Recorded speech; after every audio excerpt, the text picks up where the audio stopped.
the time and attention that you give to something, that's a luxury product for me. Today I'm joined by Hannah Martin, a designer who has redefined the world of modern luxury jewellery. She started at Central St Martin's, went on to Cartier in Place Vendôme, and then built her own independent jewellery brand. Her work is bold, emotional, and deeply personal.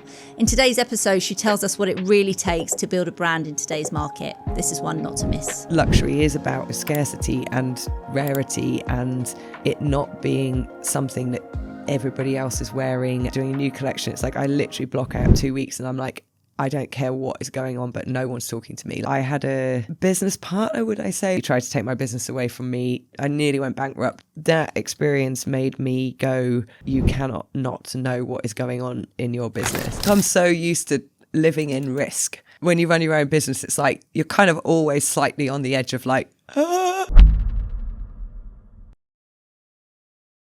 Hannah, welcome Thanks. to Runway to Excellence. I'm really, really happy to have you here.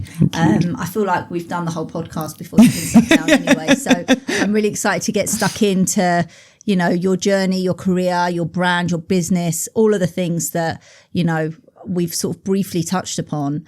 And as I said to you before, I didn't want to dig too much into this because I'm so genuinely excited and curious about your journey and about your brand and your history and your story and all of these things. So let's dive straight in. Cool. So before Hannah Martin London, before Central St Martin's, before Cartier in Place Vendôme, where did this all come from? Where did you realise that you were someone that liked to design and make things? Do you know what? I mean, the making of things and the kind of like wanting to create, honestly, has been from like the moment I could use my hands. Like my mum tells stories of like, I learned, I don't know how old I was, but like as a tiny little kid, I learned how to do origami, and then classic me spent 4 days doing nothing else other than making like origami birds. I think I was about 5. So I made a factory. I was like, I'm going to do this. I'm going to do it, a lot of it. And I've always kind of grown up being like creative, making things, doing all that.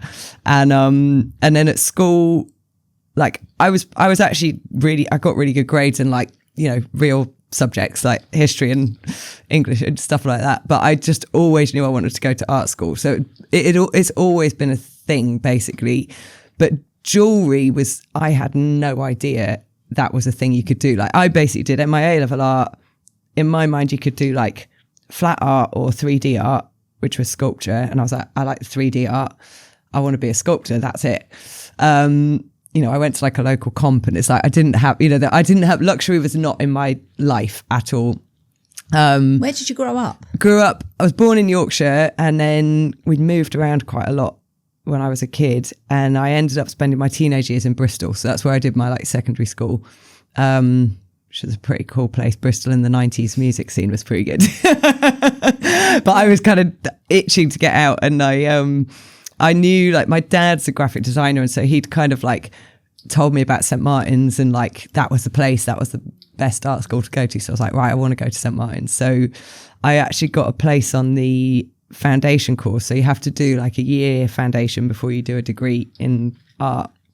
What was it like getting in? Oh my God, it was amazing. Honestly, it was like properly dreams come true, because it was this kind of like up there sort of icon for me. So it was, and I remember so vividly coming down to London with my dad with my like massive portfolio to like have the interview, and it was so nerve-wracking. So yeah, it was amazing. It was like, for me, it was like absolute dream. And that was in so that was 99. And you know, it's kind of wild when you think about it. I was 17, just about to turn 18, like kind of country girl basically, you know, like not I'd come up to London to go to Camden Town and like, you know, thought it was really cool, but like then you're kind of thrown into being a grown-up in London.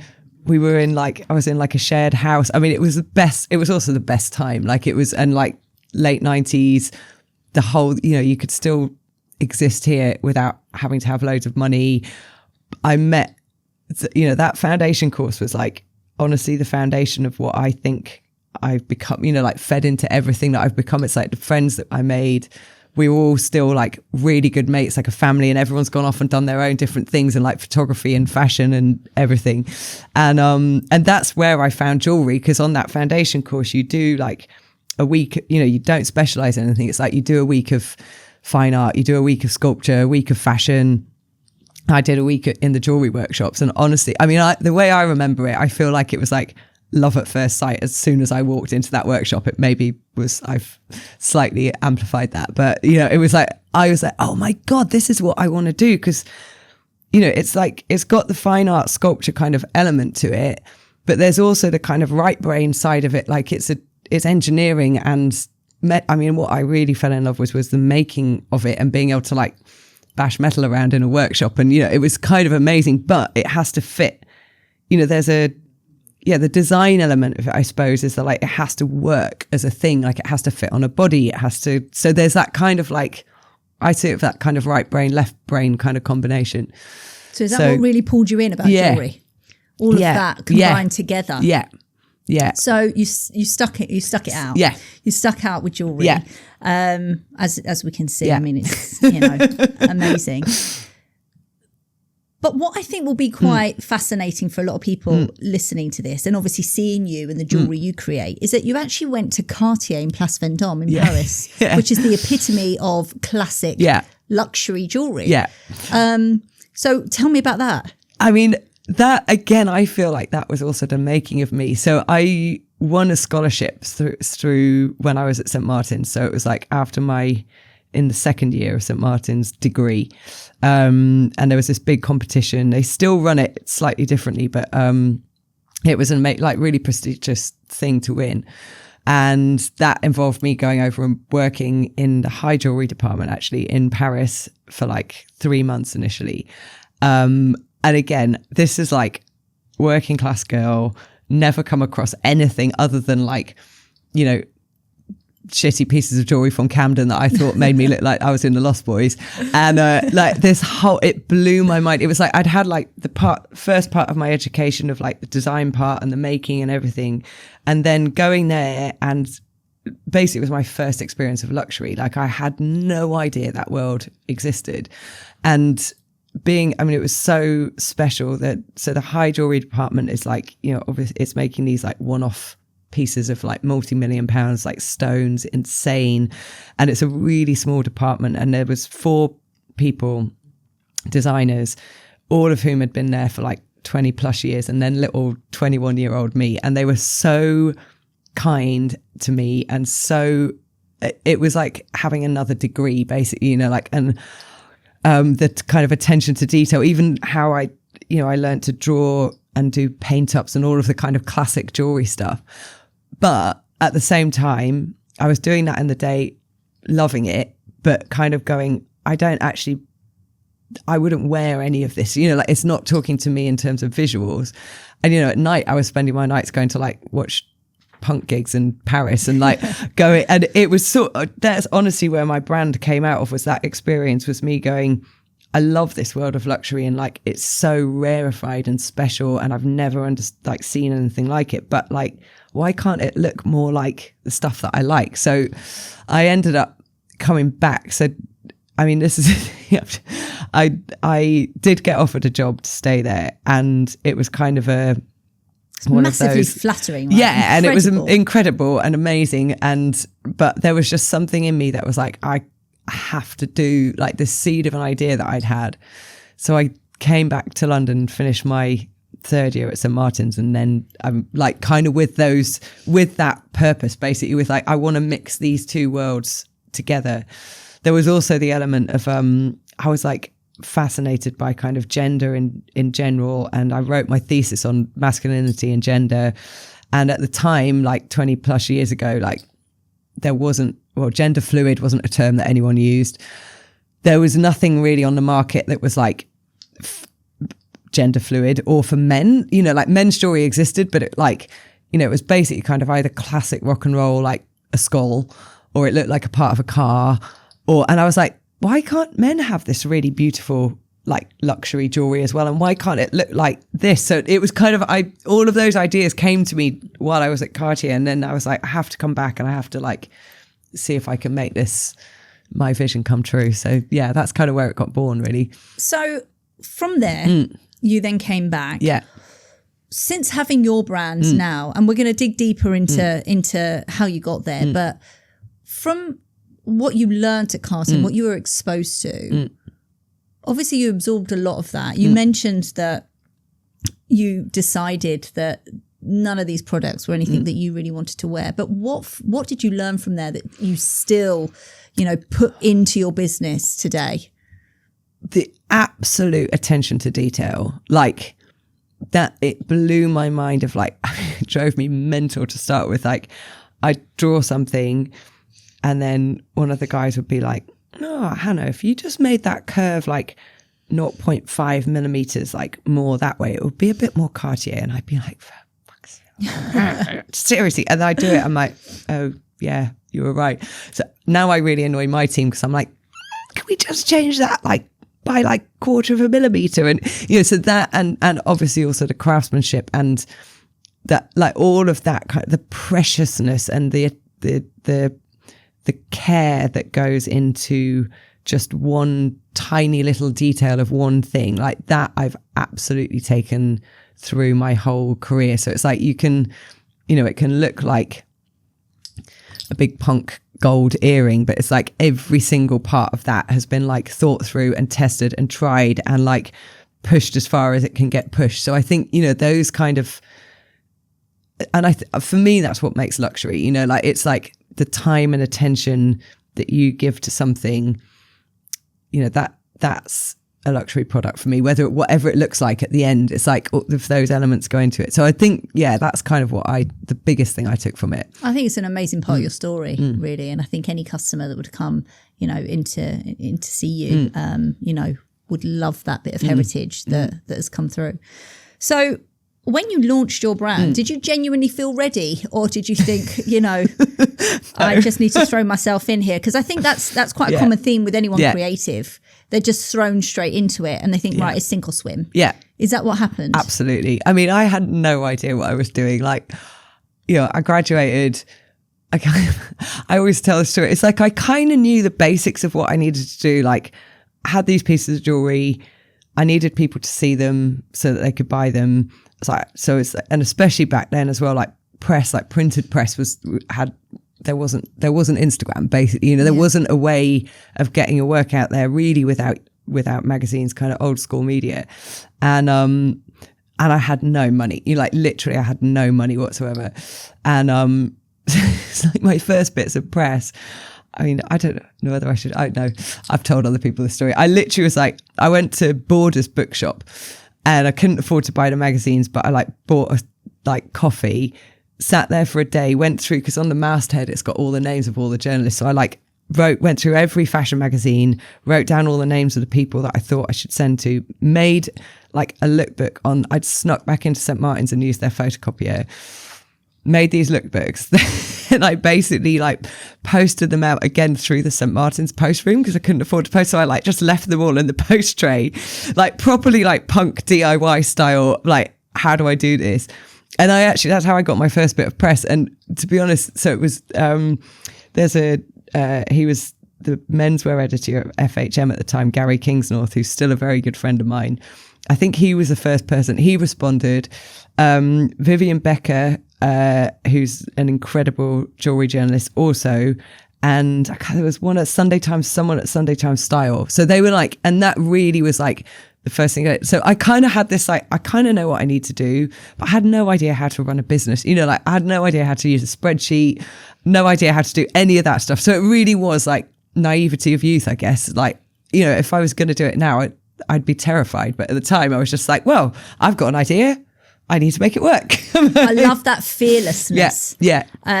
Just in you. And I just think anyone listening would just think, wow, this person's really got, the balls really to just go out there and find a way. Yeah. And I think that's really, that's a common theme in any successful business, right? You've got to sink or swim. You've got to find a way. Yeah, you've absolutely. got to find a way. Risk taking and all of that kind of stuff. I think I'm so used to living in risk.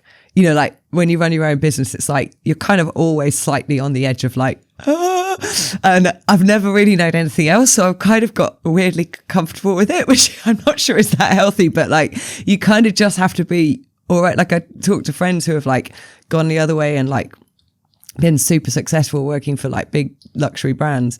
They're like, I don't know how you do it, Hannah. It must be really stressful. I'm like, I think I'm just used to it. Like I've never known anything else. So you just have to like, yeah, you just have to it's do either it. you or it isn't. Yeah, exactly. And I think you've sort of, you know, you've created your brand, your business, and it's for somebody who's done the same thing, it becomes your life. Absolutely. So you're just used to it. Yeah.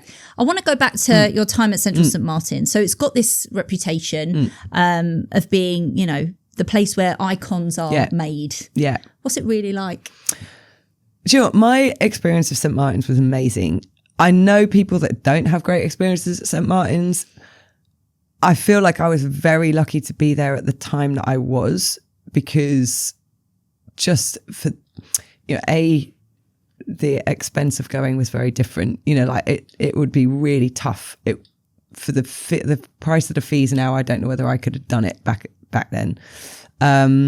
But also just the kind of, I feel we were a very small group in my year. There was like, I think there was 25 of us.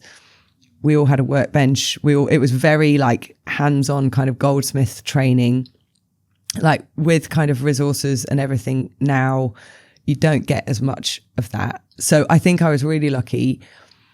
The tutors, everybody there is amazing. Again, I'm actually I go back and do a project with them every year, because like I honestly feel like I owe St. Martin's my whole career. Like it just made me who I am. You know, the design thinking, the way your brain works, I can still tell, like with interns and stuff, I always say, it's like, I know I will always take a St. Martin's student over anybody else, because, you know, I'm obviously a bit biased, but like I feel the way you're taught to think there is really specific and it's really good. You do have to kind of fight a bit for the knowledge. Like you can't just go sit there and expect to be kind of delivered this amazing education. You kind of have to be like, you know, I was there was a little group of us that would be like stay after hours, be in the workshop till like 9 o'clock. We had an amazing technician who'd like stay there and like actually smoke spliffs up the but you can't do that now. Like, but he like, you know, I was sorry, it was like slightly kind of different times, but you know, we'd be there and like we'd be there in the morning and ask people questions, and like you kind of have to be curious. But yeah, my experience was incredible. And you know, for like I said earlier, it's like everyone that I met on my foundation course, that we were sort of super tight group of friends, we've stayed friends and we worked together, and everybody kind of, you know, everyone that stayed in the industry that they are in, you know, it's like photographers that I work with are people that I met while I was at school. You know, we're all, yeah, it's such an amazing network, and you meet such amazing, inspiring people that I think that in itself, aside from the education, is incredible. Whenever I see Central St. Martin's on a candidate's CV, I saw everything else on it seems to blur out. I'm like, I need to speak to this person.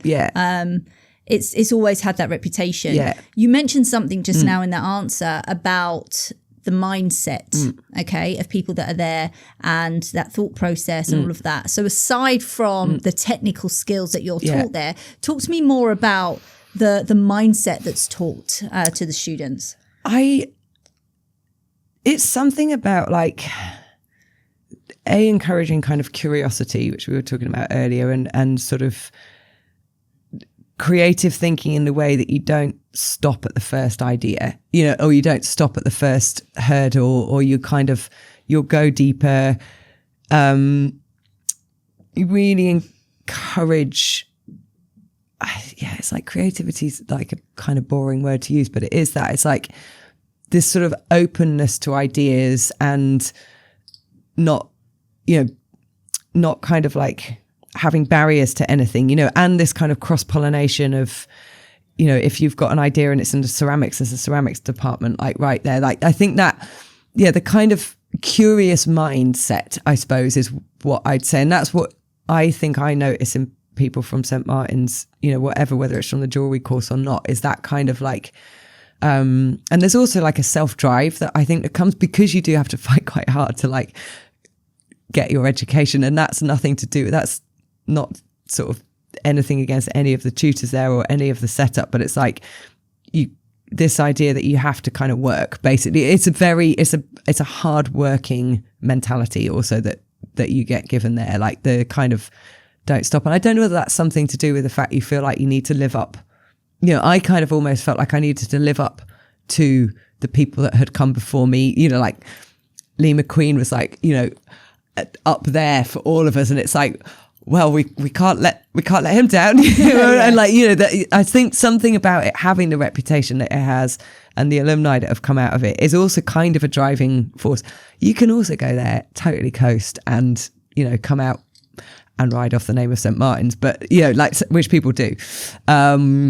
So, yeah, I think that, it's hard to describe really, but yeah, I think that's it. It puts everybody in a bit of an imposter syndrome type of thing. Exactly. Yeah. I find it fascinating. I felt the same, you know, I come from a completely different world. I loved performing arts, and I know that's something that's, you know, in here as well. But it's if you went to, I don't know, a Sylvia Young or somewhere like that, you almost felt like, I'm so lucky to even be here. Exactly. You don't want to waste a second of it. Yeah. Absolutely. I want to talk a bit about your book. Yeah. I think I was going to bring you one and I've forgotten. Oh my Damn God. it. I'm so sorry. I'm going to send you one. Send me one. So your book, Iconoclast. Yeah.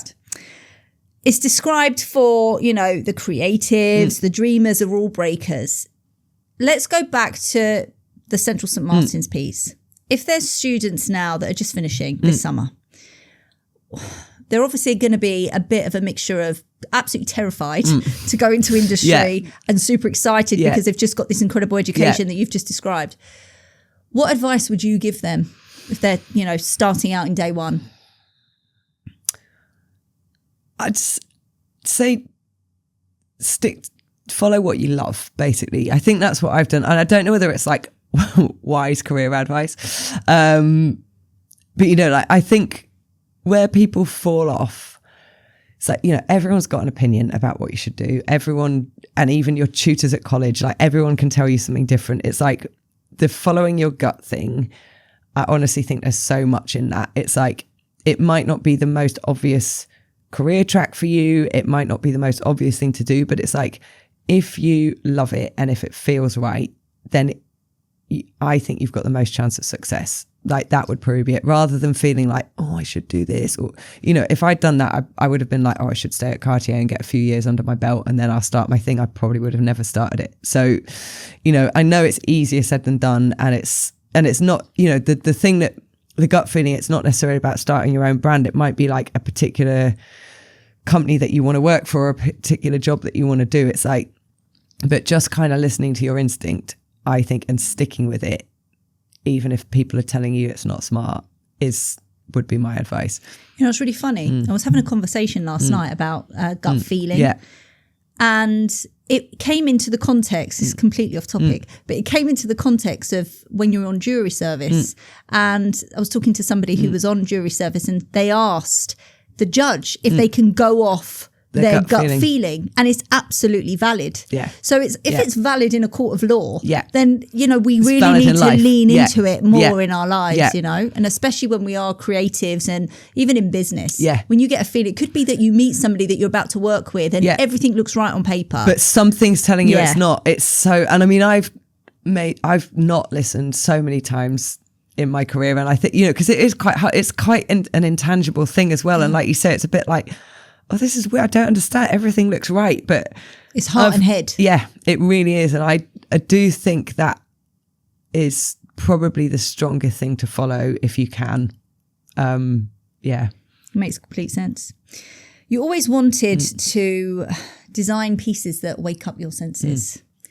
How do you actually do that?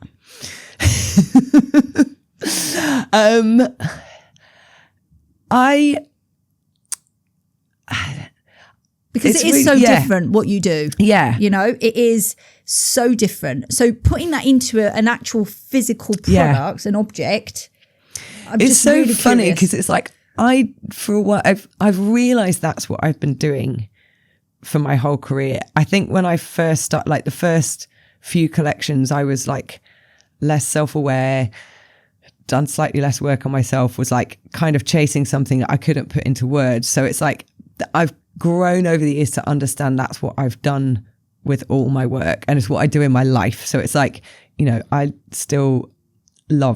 go to gigs all the time. I love being in a mosh pit. I love like things that kind of like are very intense feelings.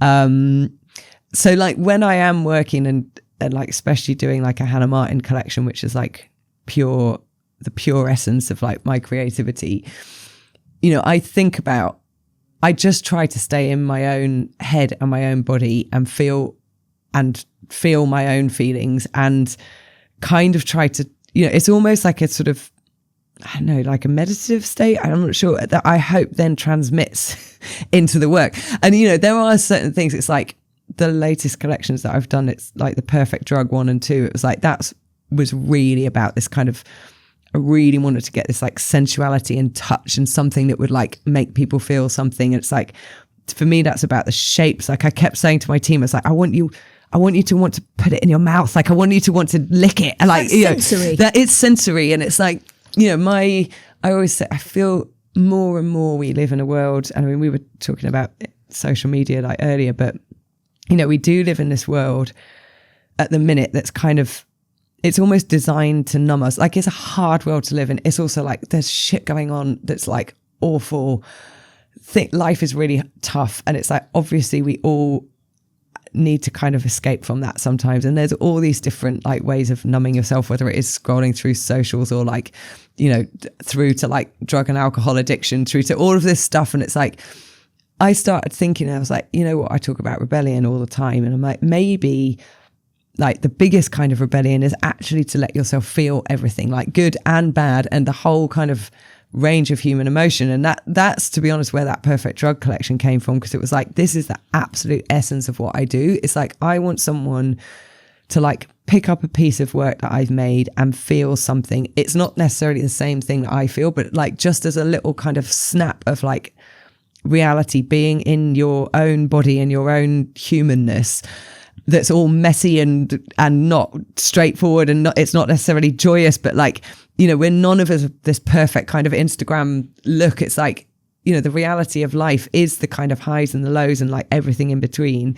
So it's like, you know, touching a piece of the chainmail, like it feels so amazing, and you can just kind of like touch it, you know, it's like silky on your skin, or there's like something really hard and spiky, or, you know, I think it's to do with like the feel of stuff, and also how I'm feeling when I'm designing it hopefully comes out somehow in magic. I've always said that jewelry is, regardless of the design and style, it's very much a personal and an emotional, you know, purchase. Yeah. And you know, I wanted to ask you. We started to speak about this. I read that you created a piece which is almost like hidden luxury. I need you to talk to me more about it. So you almost hid the stones inside the ring, so they weren't visible from the outside. Yeah. It's funny, it was actually from the first collection. To be honest, that design I did as it was in my final collection at St. Martin's, which became like the collection that I launched the brand with. And we still set, like it's still kind of a big seller in terms of Hannah Martin big sellers. And so, yeah, it's quite a simple ring. It's like a band with a knife edge, and then it has 5 stones. We do it in sapphires and rubies and diamonds, and they're set upside down. So like the point of the stone is coming out. So it looks really cool when it's like off the finger, and it's quite fascinating. But my idea at the time, again, I think for me, coming from like a no luxury experience, like the world was fascinating to me and completely other.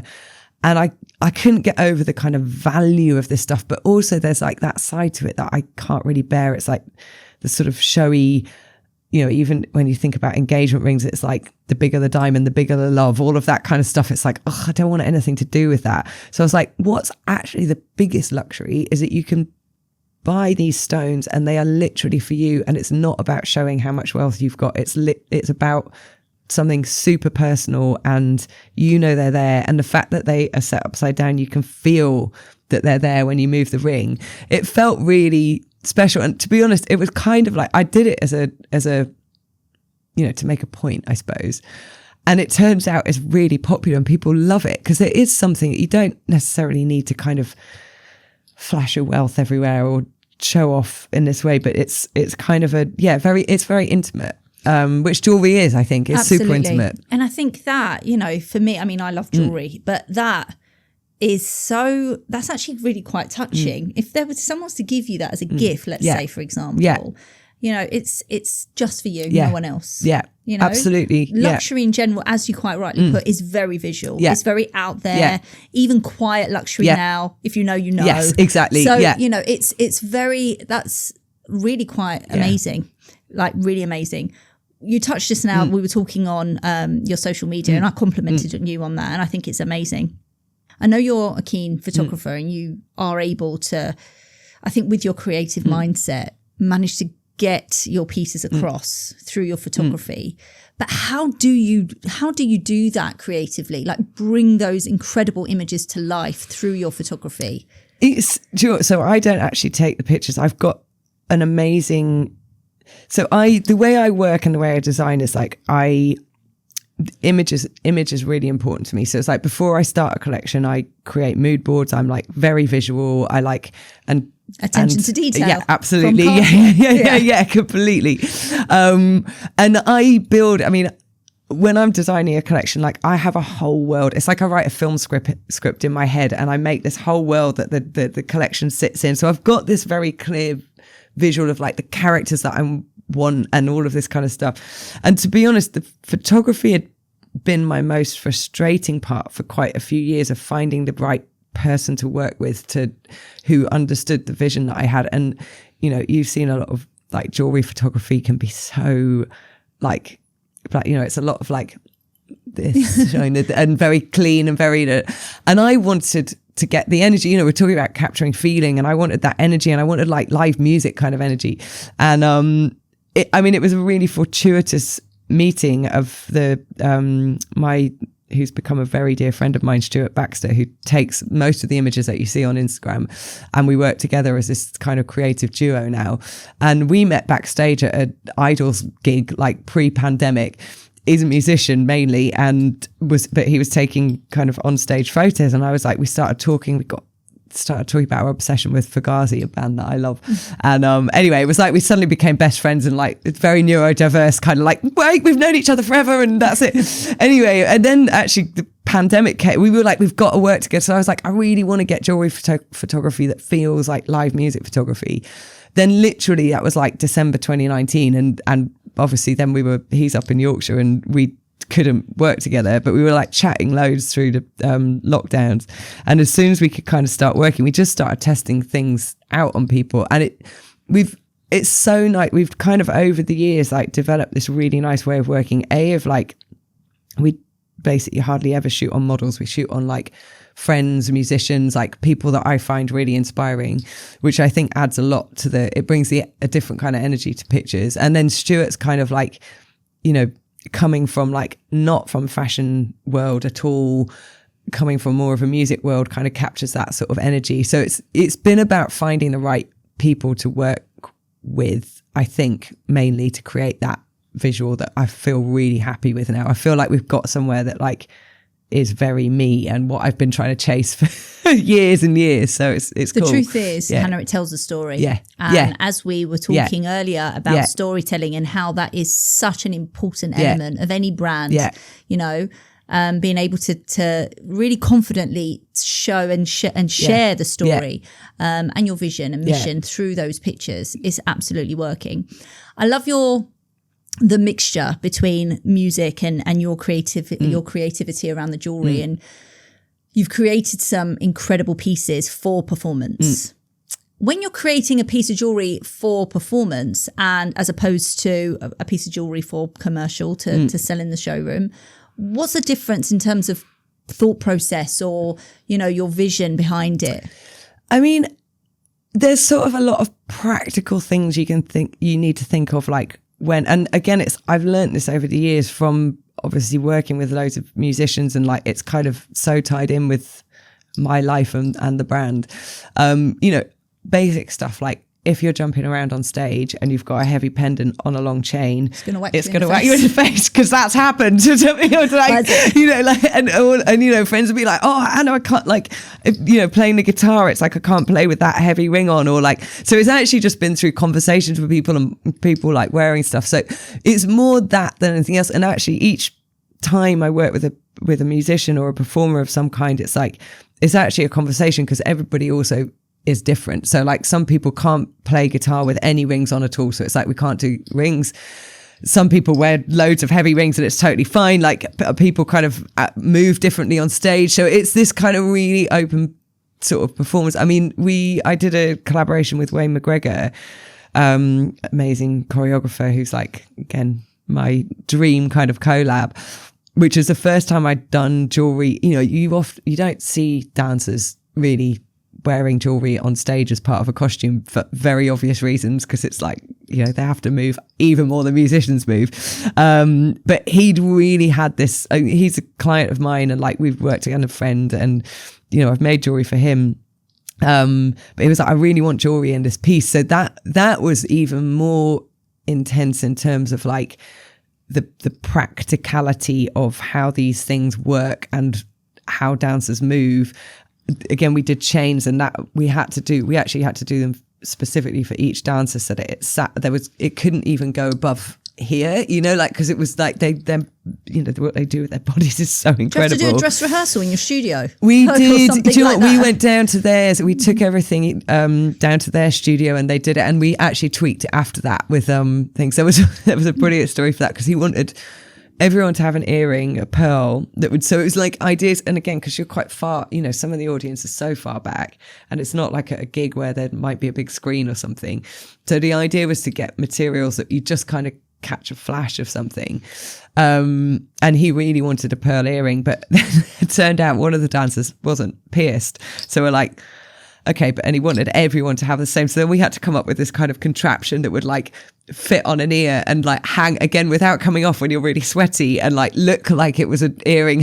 It was really fun. I mean, and also my right hand man, Michael, who I've worked with for like 11 years, coming up next week, I think, who's kind of head of production and product development, and we work so closely together.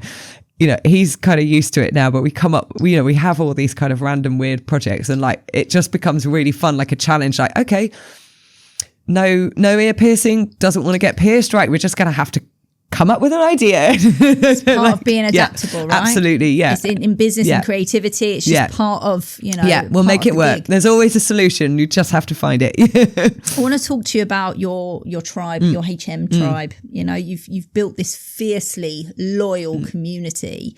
There's so many brands that would try to do that haven't managed to maybe, achieve what you have in that respect. How has building a genuine community helped your business? I mean, in so many ways, because, a lot, again, I'm a small business compared to like, any of the LVMH brands and the kind of budgets that go into like advertising, even socials, like all of that kind of stuff. We don't have that. We can't compete on that stage whatsoever. So it's like, for me, the biggest thing is word of mouth, and that, people, word of mouth basically. And so like community building, that's what that does. And that kind of strong community build is like people want to share, like people want to be part of it, but also be like, oh my God, Hannah, you've got to meet so-and-so, and then they will do so-and-so. It's this sort of amazing kind of network, and vice versa as well. It's like everybody, I do these, we have a really lovely showroom in Clerkenwell, and I try and do kind of parties every couple of months to like invite,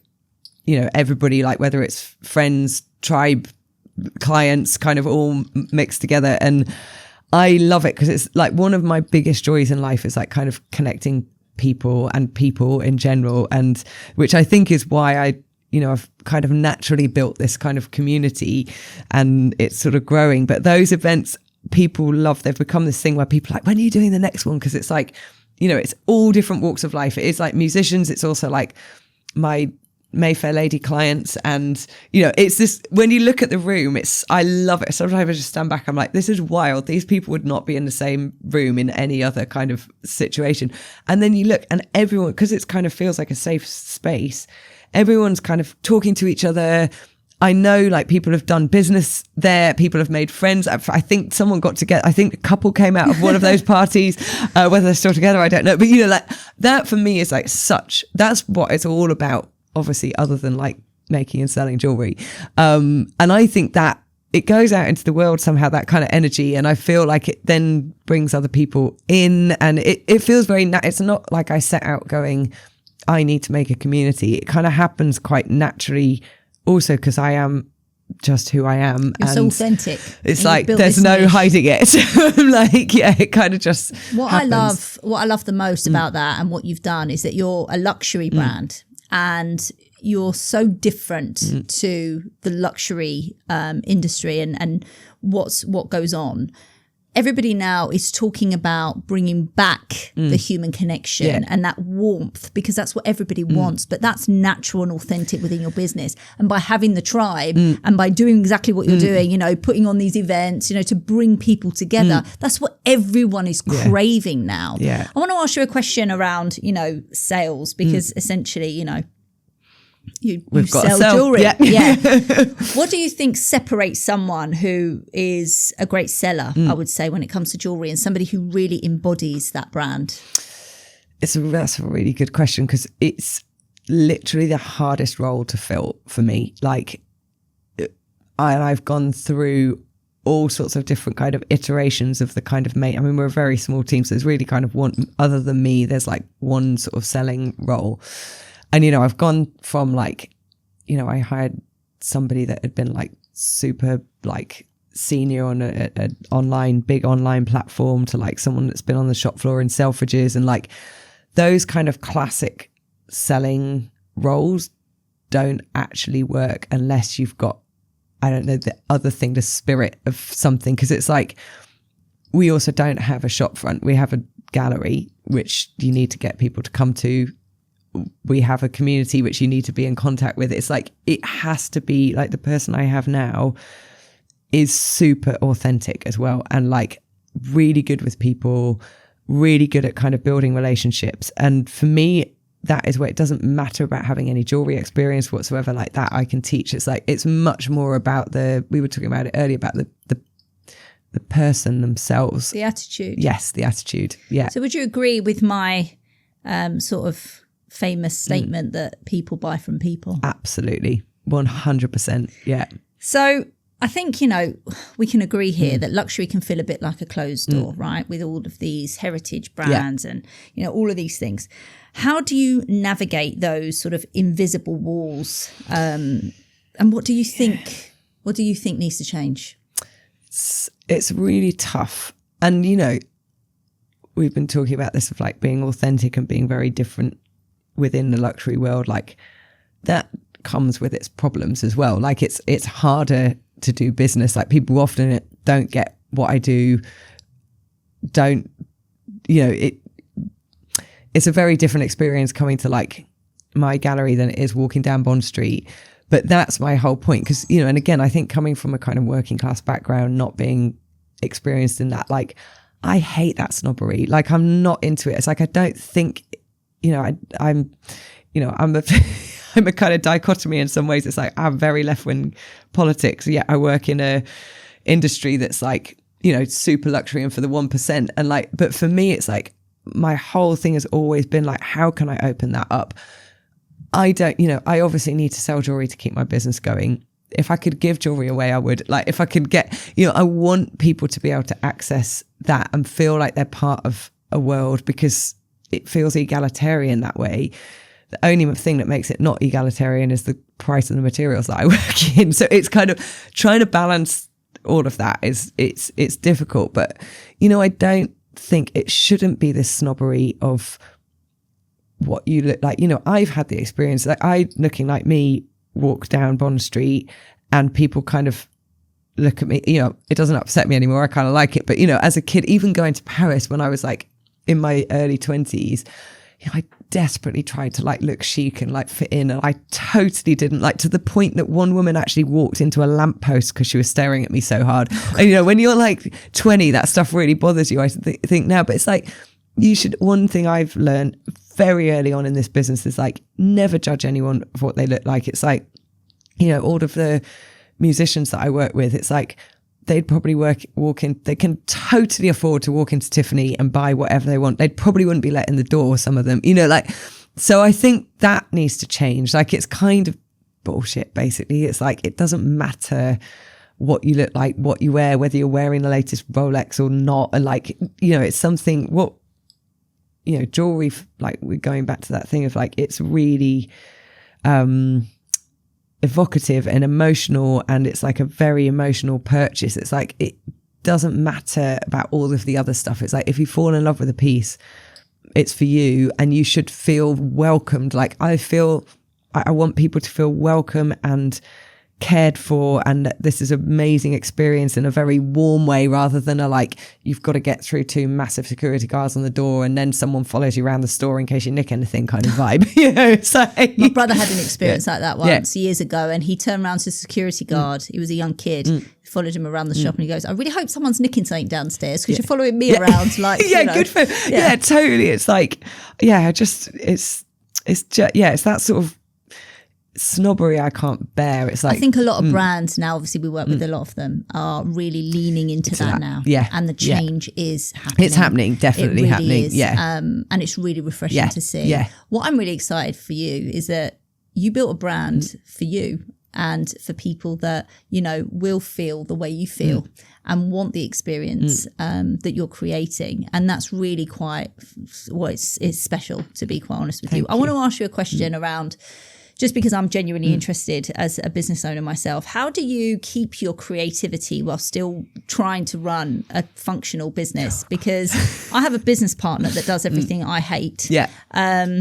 But you don't. No. So how do you? Because usually the creatives don't like the spreadsheets. Me. It still needs to happen, right? Yeah. It still needs to get done. So how do you It's hard. that? It's really hard. It's like, I happen to be really good at compartmentalizing in life in general, which isn't necessarily a healthy thing, but that definitely comes in useful with this. And it's like, you know, I have worked with people, and, you know, I've got people around me that are amazing supports and help me and, you know, work with me on things and kind of, you know, but I've had bad experiences, which I think we talked about on a phone call. It was like, where I have got people in as kind of business partners or support in that way, because it's not my natural habitat at all. Like, a spreadsheet is not what I love to do.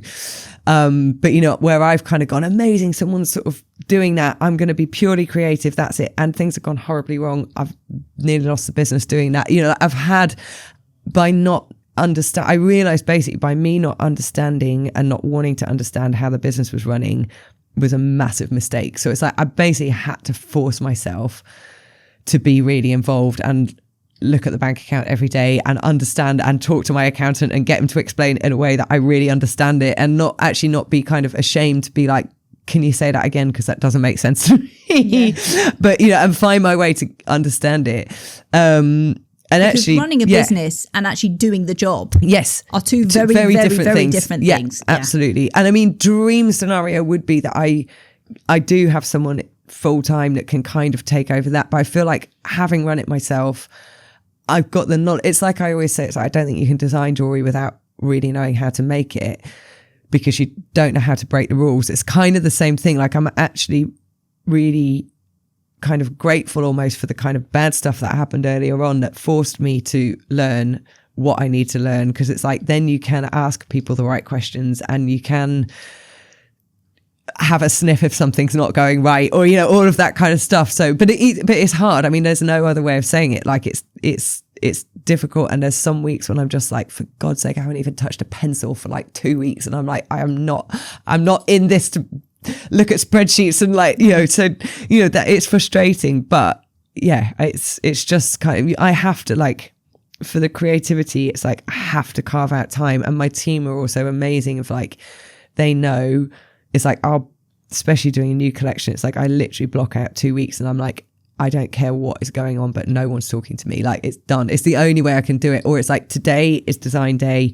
That's it. You guys leave me alone. Deal with it. Shut the door. Yeah. So what were the early days like? Because now everyone can look in and, you know, see this fabulous brand, these incredible pieces of jewellery, you know. You've had your jewellery worn by celebrities at the Brit and all of these things. But it doesn't start from there, right? So you had to start what were the early days like? I mean, literally it was me. When I first started out, I had a workbench. Like I rented a workbench from actually one of my old tutors at St. Martin's. And so it was me making the jewellery, like figuring out how to run a business, you know, trying to get in the back door and all that, you know, but also like I didn't know anyone. It was like, you kind of have to build a whole network other than like obviously my kind of St. Martin's kind of network, but you know, in terms of kind of fashion world. So it was literally me making stuff, learning how to run a business, trying to make it work. And then, you know, it's grown really gradually. We're still it's a small team. Like there's 5 of us, with kind of sort of full-time peripherals, you know, like it's sort of out of the office people. You know, but I think the first big stage was me getting my own space. So it was like moving out of that kind of workbench scenario and then having someone coming in to help me with the making so I could then focus more. Because I mean, I love the making and I kind of miss it, but it's like you can't do everything. So it's like, I was like, okay, the designing has to be the priority. So that was kind of like the first big step was like, okay, I've got a space and there's some other people kind of starting to get involved. And then it's kind of grown very slowly and kind of organically from there, basically. What did your first sale feel like as you? Amazing. It was amazing. I was like, but absolutely, you know, I still have it now. I'm still like, oh, it's a thrill every single time. Like that somebody, and it's to be honest, not to do with the money. It's like, it's such gratification that someone can love something enough to like part with their money for it. And that's why I'm always so, you know, I have so much respect for anyone that wants to purchase anything, whether it's like the smallest or the largest thing from us. It's like you're choosing to part with your hard-earned money to like own a piece of work that we've created as a team. Like I'll never lose like the joy of that and seeing it go out into the world. And then you see, I mean, there's been times that I've seen, you know, you kind of see it on someone that you don't even know and you're like, oh, it's out in the world. You know, like it's, yeah, I still feel like I'm like the kind of kid coming out of St. Martin's when it comes to that. So when was the time where you in the business where you thought, right, this is actually working, like this, we can sustain this? I'm not sure I even feel that now, but because you're 20 years in. Yeah. You know, most businesses, regardless of what they are, statistically don't last past 5 years. Yeah. So you've done something right. Do you know what right. made me really, it's really hard being in it because it's not easy. And it's like you know, we don't have investors. We don't have any of that. It's like, it feels like a daily kind of battle, like honestly. And, you know, so it's actually really hard to step back and go like, oh, we're good. Like I always feel like we're 2 months away from disaster.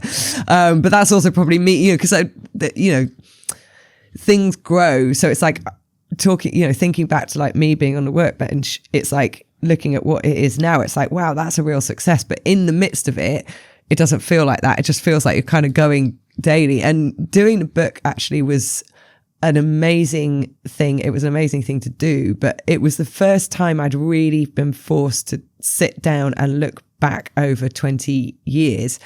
I was like, oh, wow, I've actually done quite a lot of stuff. So I think you don't even take the time to think about it. Like for me, it's always like, what are we doing next? Like how are we keeping going? What's happening? So that was a really, it was quite it was almost like a massive therapy session doing that book, because it was like really kind of taking in what's happened for the last 20 years. Was Reflection's amazing. important. Yeah. You know, yeah, it really is. Yeah. And I think, you know, anyone doing that or running a business now or in, you know, working, whatever it is, when you actually reflect on your life, you can start to appreciate yourself even more. Exactly. Yeah. I want to talk about your sort of celebrity placement. Okay. So just one like notable was that you like say dress, or you didn't. It was with jewellery. You placed your jewellery on Lola Young for the Brits. Now, you don't have a huge, massive, you know, PR team behind you to be able to arrange these things or to get these pieces on these people. How on earth do you do that? And I think the question really is, anyone who perhaps is launching a brand now that really needs to do that, what do you think genuinely works in terms of approach? And what would you say would be a waste of time? I mean, for any small brand, including myself in that, like whether you're sort of starting out or basically anyone that doesn't have like a big investor behind them, you know, you're up against the fact that lots of brands are paying a huge amount of money to have their jewelry or their clothes on celebrities on a red carpet, same as like advertising in a magazine. So you've got to offer something else, basically. Like it's got to be a product. And all the people that I work with celebrity wise, and it's kind of, you know, such a mix of people, and obviously stylists. So it's like, you know, the relationship with Lola actually came because her stylist Matthew, I've known, was one of the first people to shoot my work, because he was, I think, a fashion intern for like, I think it was ID magazine. We were trying to remember it the other day. So again, it's like, and we built a relationship, and, you know, he fell in love with the work then, and he's kind of followed it all the way through. He was working with FKA Twigs. So, you know, Twigs was like buying stuff from me and wearing stuff through him. And now he's working with Lola. So that's how she got introduced to the brand. But like, she keeps coming back to us because I think she, you know, connects to something in the jewelry. So I guess to answer your question, it's having a product that people can connect to without having to be paid to wear it. You know, it's something, a product and a brand, I suppose, or a story, going back to storytelling, you know, that people want to wear, rather than being like, oh, they're paying me 100 grand to wear that. Like, you know, it's a different It's fascinating, thing. isn't it? I think it was Rochelle Hume. She said recently that when she was first starting out, you know, whatever she was being paid to do, she was like, okay, you know, fine, I'll do that, make hay while the sun's shining type of thing. But now these celebrities, influencers, etc., who most brands are sort of really leaning on to promote their product, are being a lot more intentional about what it is that they're promoting and what they're doing. So that makes complete sense. And I would totally agree with it. You know, if I was ever in that situation, I would really only want to promote or wear a product that I personally believed in. Yeah, absolutely. So that makes, you know, so much sense. And it goes back to everything you were saying before about that human connection that you're really promoting, and that's authentic and real, you know. So I mean, talking about, you know, commerciality, how do you then translate the price, I guess, of your product? Because it's fine jewelry, it's still luxury, so you're still targeting that, you know, high net worth individual, etc. You know, how do you then translate that, you know, through your designs? And I guess I don't want to say justify, because, you know, that's probably the wrong word, because, you know, the product itself, but it is, it's justifying it based on the design and the creativity behind it. And it's tough. I mean, it's hard at the minute because, like, as everyone knows, the price of gold is like going through the roof. So it's like we've had to reprice. You know, we used to kind of have to reprice every couple of years as gold was going up. I've had to reprice 3 times in 6 months. Like it's almost doubled. Gold price has almost doubled. So, you know, like there's a very real reality to that in like the pieces that I used to see as entry level as like £300 to £400, which is kind of achievable for like a normal person to save up for. And now like £1,000, which is kind of a different ball game. So like, you know, there is that, you know, it's difficult. And also I'm not making a product that is the normal product that like high net worth people would see on Bond Street. So like that's a challenge as well. You know, and I think for us, it's like the extra thing we're giving is like, it's for people that, you know, it's not for people that like want to promote the designer label that they're wearing on their t-shirt. Like that's not our clients. It's people that are like looking for something that they won't see somewhere else. It's like, you know, I love the Cartier Love bangle. I think it's an amazing piece of design, but it's like I have clients that are like, I don't want to wear it because I see it on everybody. So it's those people. It's such a niche, you know, it's such a niche kind of clientele that kind of buy into what we do, but when they do, they like absolutely kind of are loyal and don't leave mostly. So yeah, I think it's that kind of like the justification of it is, I suppose it's like, it's almost seeing it as a piece of art, which people do see, you know, jewelry and art are kind of quite like closely interlinked, especially at that really sort of top level of pieces that we're selling, like 30-40 grand plus. It's finding the person with the right mentality of like understanding the value of the materials, understanding the craftsmanship, you know, and those that I was talking about earlier, like the attention to detail and how we design every single element of it, like the clasp, that everything's like thought about. Plus the fact that there's sort of scarcity value of it. It's like you're not going to sit at a dinner table with 10 people around it and see 5 of them wearing the same thing. So I think, you know, all of those things kind of play into it, justifying the kind of price tag. So what do you think then the modern client, we say now, the modern luxury client is really searching for, as opposed to, you know, years ago, where luxury was sort of very one-dimensional, I guess. I do think like we keep coming back to it, but like story and something that's got an emotional connection more than you just have like seen it on a page of a magazine and that's what everybody's wearing. It's like people want to like really connect to something. And I do think, I mean, in my mind, like luxury is about also scarcity and rarity and it not being something that everybody else is wearing and that you kind of feel like you've discovered something. I mean, we also do a lot of bespoke, which is kind of like the next level of that as well, which people really, you know, that's one element of my business that no matter what's going on, like in the kind of economic climate of the world, and I've been through lots of ups and downs in that kind of stays, because that, again, it's like the ultimate luxury of like something that literally only you will have.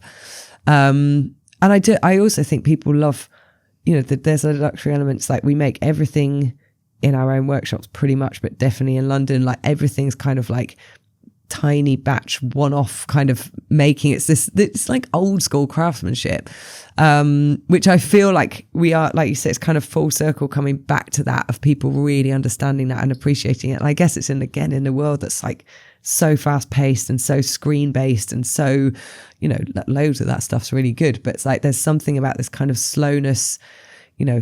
We can't just make something in a week. It's going to take like 8 to 12 weeks to make a piece of jewelry. It's like, and people actually love that weight. It's kind of, you know, all sort of adds to this sort of, preciousness, specialness of something, the magic of it, I suppose. I love that. I just think, you know, there's something so incredible about jewelry, and I just absolutely, you know, I connect with it. Yeah. I just love it. And there's pieces that, you know, I think you've spoken quite a lot about this, you know, in other contexts, but heirloom, you know. Completely. I was going to say that. I mean, jewelry, this will all outlive me by generations. Like, and that, I mean, again, it feels like a massive privilege of what I do is like, this sort of links onto something else. So it's like, I'm using like the world's resources, like mining for gold. It's not great for the planet. You know, everything we do is like, you know, it comes out of the earth. So it's like, for me, it's like, I have to be very careful of what I'm making, that I make something that is worth damaging the world to make. And also something that I know isn't going to go anywhere for generations. And, you know, the thing that jewelry has that I don't think any other like product that you make has it is passed down. Like people do. And that's amazing. The stories that are built and everyone's got a story of like, oh, I lost this here and then I found it and then this was my grandma's and you know, it builds. It's like I make stories to create the pieces, and then whoever owns them next like creates the stories, and then more stories are built on top of it. Like it's an amazing thing. So it feels like a real privilege to be kind of the start of that journey. I want to ask you a final question on sort of the luxury world, really. What do you think fundamentally people misunderstand about luxury branding? I think people misunderstand the price tags quite a lot, because I have it, and that's when I understand, when I get people get what I do, because, you know, you have a vast array of responses to like the price of something. So it's like, I'm like, when people are like, oh wow, that's a really good that's really good for the price. And I'm like, and other people are like, oh my God, that's extortionate, 12 grand for a ring. I'm like, okay, you don't know what goes into making it. Whether you can afford it or not, it's like the response is really interesting. So I do think there's a misconception of value, because I think some things are completely overpriced. You can look at a price of a t-shirt for like 800 quid and you're like, what? But then that kind of like crosses the whole sort of world of luxury when actually there's a real reason for things to be expensive. Yeah, that's probably the biggest one, actually. And also that it's not for, maybe it's like the like, oh, it's not for me, it's not for the likes of us, that kind of attitude of like, I wouldn't even walk in, I wouldn't even look. Because, you know, for us, it's like, there are pieces that are kind of affordable. There's like, there's a kind of way in. And I think a lot of the time people are kind of almost intimidated or scared by the whole world in general and don't even think it's something that's achievable, and it completely can be. I think jewellery, definitely. Yeah. I think, you know, it can be quite intimidating. Yeah. And what's so beautiful about what you've just said is that if you've got that entry point, if you like, you're introducing people to then aspire to grow within your brand and become part of your tribe. You absolutely. know? And that's, I think, what most brands would want. To introduce somebody from the early stages to then, as they grow up essentially, or as they grow within themselves, they become more and they remain very, very, very loyal. What's a moment I would say from your 20 years career where something went, I don't want to be negative, but where something went genuinely wrong and you thought, wow. No, but like a major setback or challenge that I guess has shaped you. To be honest, like the biggest one was, I kind of slightly inferred it earlier, was I had a business partner, would I say, like a person who kind of came in like quite early on really, and we were very good friends, and sort of became more and more involved, and was the sort of person that was like, then like, don't worry, I'll take care of this, I'll take care of that. But he basically completely and utterly screwed me, to basically try to take my business away from me. It was the most horrific 2 years. I nearly went bankrupt. I had to pay him off a lot of money. Did he invest in the business? No, he signed 50% of shares over to himself without me knowing. Wow. It was a very messy, it was also from my, you know, absolute lack of knowledge. You know, that was when I was saying like that experience made me go, you cannot not know what is going on in your business. But it genuinely shaped who I am. Like, it was a proper sink or swim moment. And it was like, I had to, you know, I took on some really big consultancy jobs to like pay off. We went very quiet as a business. Like, I didn't do a new collection for like 4 years. It was kind of like stripped right back down. It was me and Michael, who I mentioned was my like right hand man, who was kind of stuck with me through all of that. It was a very low point basically.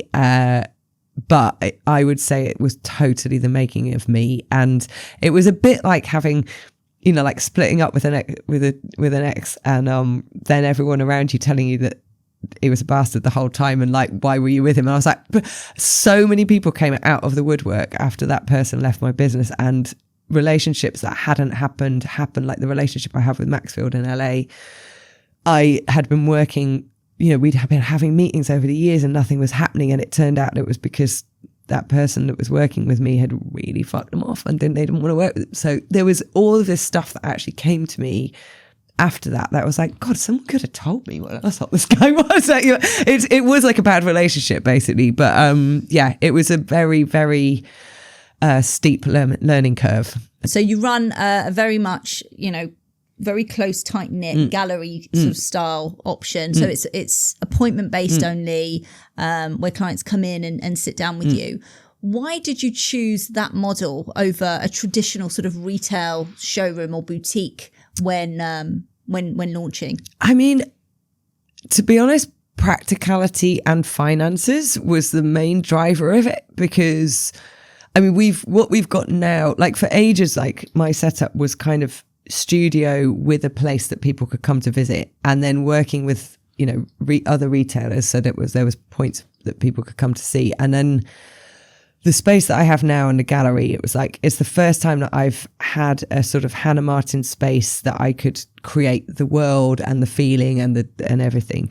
And like, in all honesty, it's, you know, the cost of having a shop front, like we couldn't at the time do it. So I was like, but I would also say it is a choice, because I kind of love that privacy. You know, it feels like coming into someone's home. That intimacy. The intimacy of it is really nice, and people love it. And it feels like a kind of hidden, just, I mean, you'll have to come and visit one day. It's like, because we're in Clerkenwell, the like, it's kind of, there's a sort of beautiful black, like Victorian gate on the street, and it's this sort of very Dickensian alleyway, and then like our front doors at the end of it. So there's a drama even in like arriving, and then you kind of walk in and it's this really unexpected space inside, and gorgeous.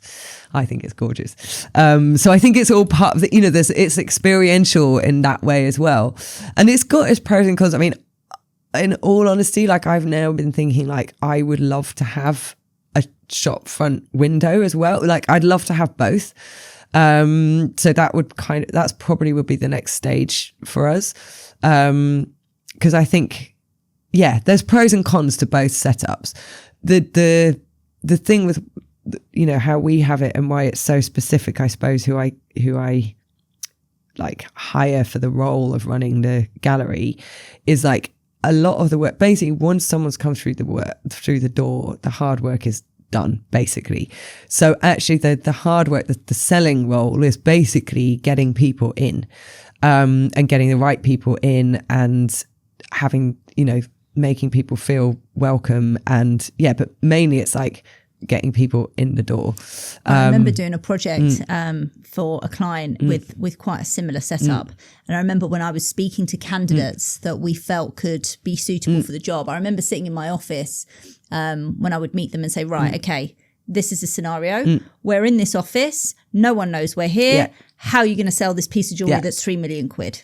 Like, what are you exactly going to do? Yeah. And listening to their answers on how they were going to go about doing that, and the networking that they were going to do, and all of that really set aside the true sort of entrepreneurial salespeople. It's basically, you need to have an entrepreneurial mindset to do it, because, you know, it's one thing being in a concession in Selfridges where you've got like hundreds of thousands of people walking past you. That's also an amazing skill. It's a very different skill set and kind of requirement. It's more of a traffic stop. Absolutely. Yeah.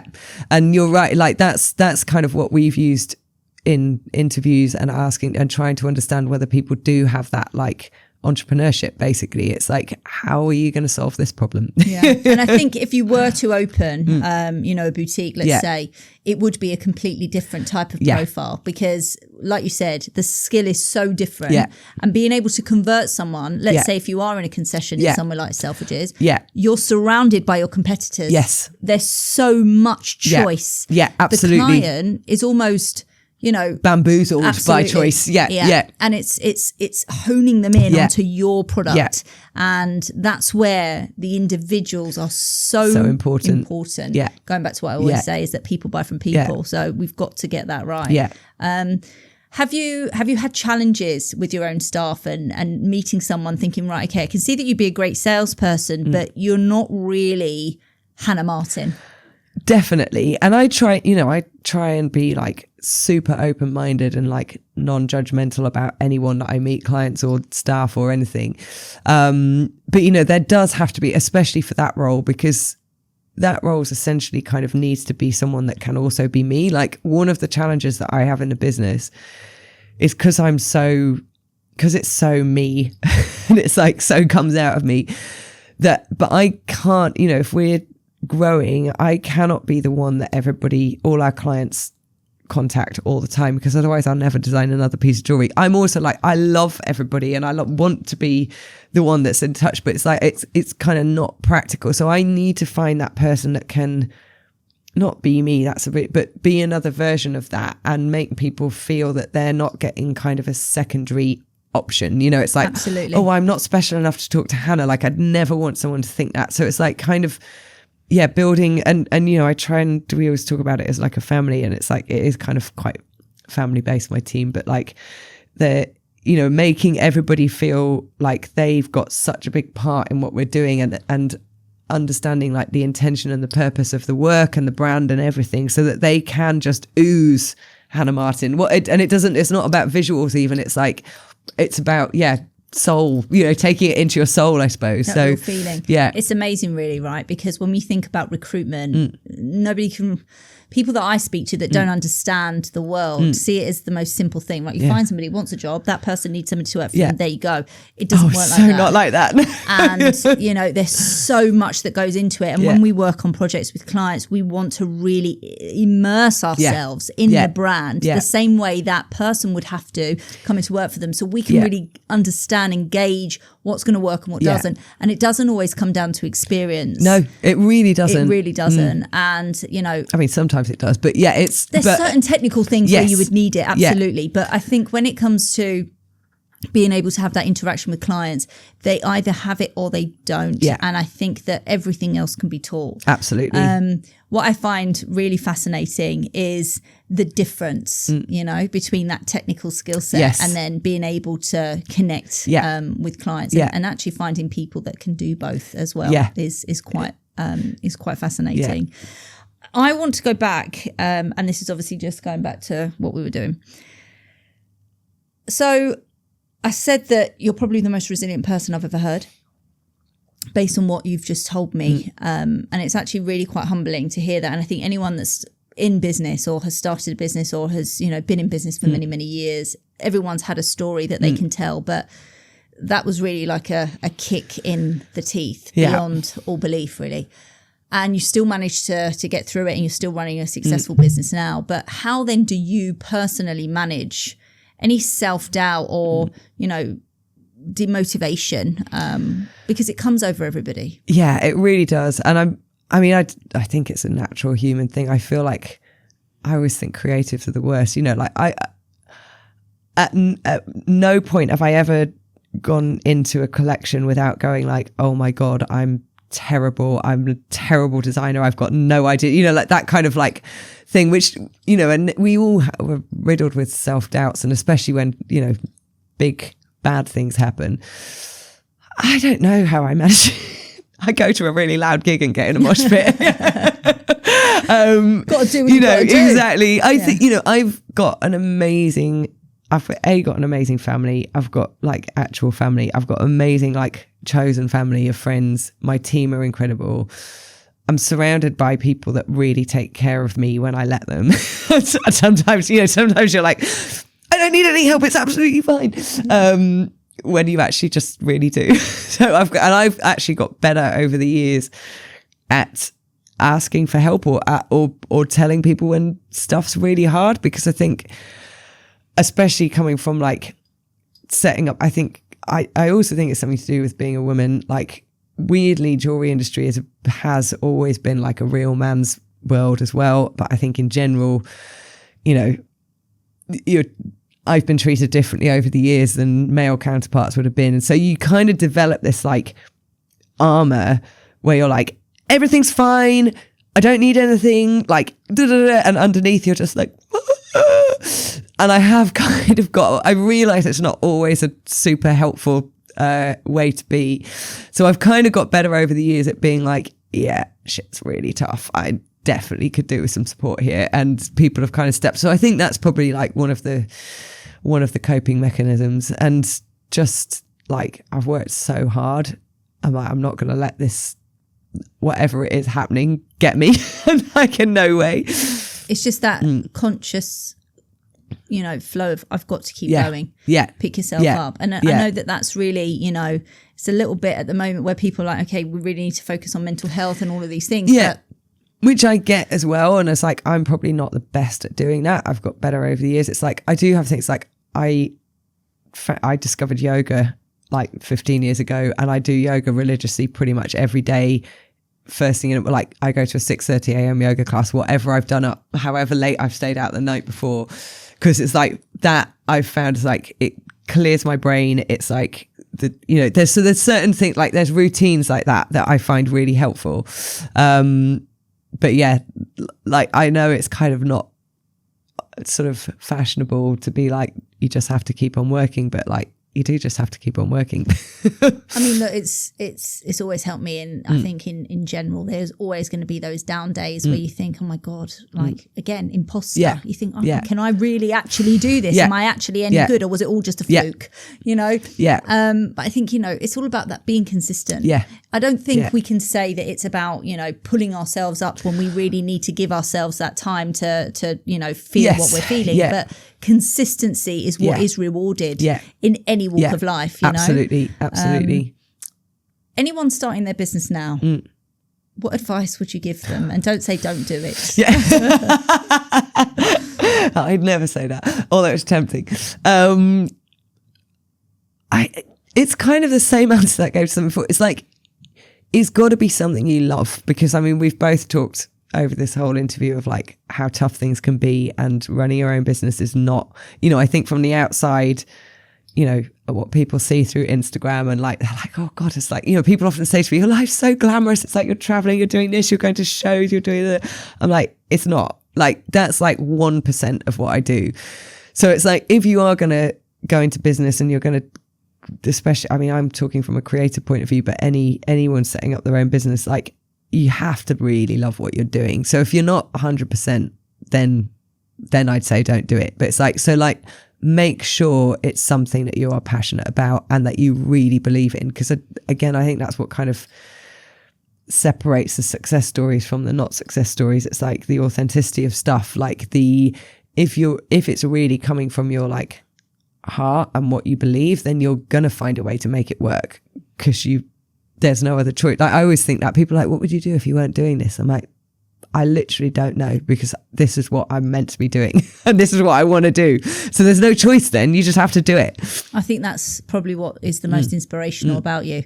There's so many people that could answer that question very differently. And I think if you're so focused on, I believe in what I love, it's not always just about believing in yourself. It's about believing in what you love and knowing that there's nowhere else for me to go, and that's it. I think, what's hard now is that we live in this industry that really celebrates overnight success. Yeah. And especially with social media and all of these things. What advice would you give to somebody who, again, is starting up, that believes in that model, that they should have this overnight success instead of playing the long game? Because you're 20 years in. Yeah. And to be honest, like, if I'd had that, overnight success that you have, I don't think that even existed really pre-socials, to be honest, but this kind of viral nature of things, I wouldn't have gone through any of the lessons that I learned making mistakes along the way. So it's like that the kind of long game allows you to fail and recover from failure and fail again and recover and learn every time and kind of grow. There's sort of fast track to that. You're kind of thrown in. I suppose it's the equivalent of like being a child star and then becoming a drug addict by the time you're 14, because it's all just happened too quickly and you haven't actually got the capacity, mental and sort of emotional capacity to deal with it. Like, it's not wrong. Like, it's amazing if that happens, but things that go up have to come down, and it's like going up that quickly and coming down that quickly. We've all seen it happens a lot, and it's like another trend and another trend and another trend without, I suppose, going up that quickly. You don't have time to build the foundations and put roots down and kind of get something quite solid. I think that's kind of where stuff falls away. And I know it's hard because you see it happening and you see it happening to other people. And I guess if you're starting out, it's like, well, if that's not happening to me, then I'm not a success. But it's like, actually, you've probably got way more chance of being, sort of sustainability wise, being successful. And also, like, what do we term success? I don't, like, it becomes a whole question then. Is success having like 1 million followers on Instagram? Then fine, go for that. But it's not necessarily a way of sustaining what you love doing for the rest of your life. What does success look like to you in your business? To be able to keep making what I make. Like, I always say that it's like the money element of what I do is like a a side product to me. It's like, I love telling stories. I love making jewelry and I love people. And the reason I love doing what I do is because it allows me to do all of those things. And I want to be able to keep creating, like, you know, I've just constantly got things I want to make. And without the money side of that, I can't do it. So it's like, I have to sell jewelry to be able to keep doing what I need to do. So for me, like, success is like the ultimate dream would be like that I can literally design all the wild things that I've got in my head and make them into reality without having to go, have we got the budget to do that this year? Yeah, that's success to me. And, you know, everything else is kind of like cherry on the cake.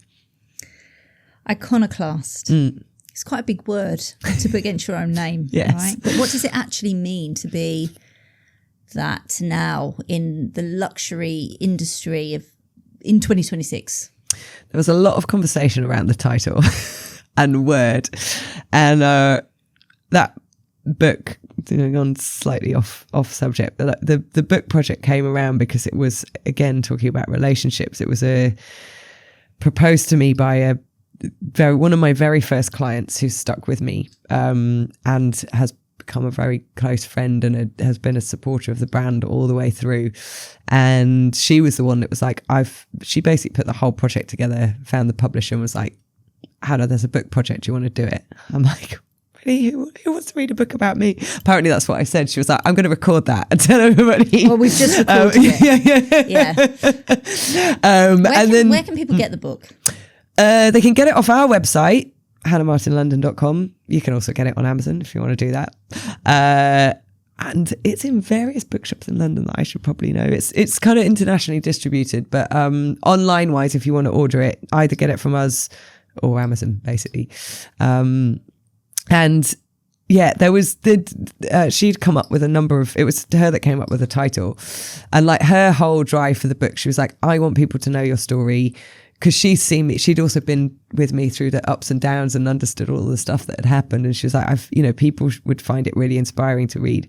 And, and the term iconoclast, there was a few that was like rebel and all of that stuff that kind of came up. But she suggested iconoclast. And when I kind of looked up the definition of it, I kind of loved it. It felt, a lot of the other words have this very kind of like male, masculine, fighting kind of terms, like, and iconoclast felt, I don't know, there's something almost religious about it. I was like, it's kind of amazing.